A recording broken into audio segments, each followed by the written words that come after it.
la fiesta de cumpleaños de Ana. Ana tenía 10 años y estaba muy emocionada. Hoy era su fiesta de cumpleaños. Invitó a todos sus amigos a su casa. Quería que fuera el mejor día de su vida. Cuando los amigos llegaron, Ana los recibió con una gran sonrisa. Había globos de colores y una mesa llena de comida deliciosa. Todos cantaron «Feliz cumpleaños» cuando Ana sopló las velas. Ana pidió un deseo y todos aplaudieron.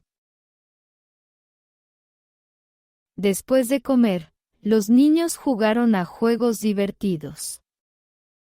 Jugaron a la piñata, a las sillas musicales, y corrieron por el jardín. Ana se sentía muy feliz de ver a sus amigos disfrutando. Es el mejor cumpleaños, pensó Ana.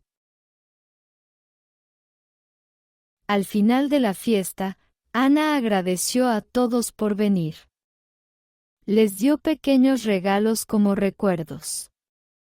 Gracias, amigos, dijo Ana, me hicieron muy feliz.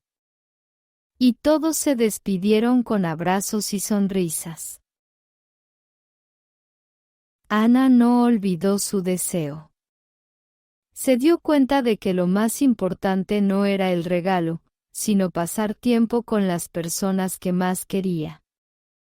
Ese día fue, sin duda, el mejor día de su vida.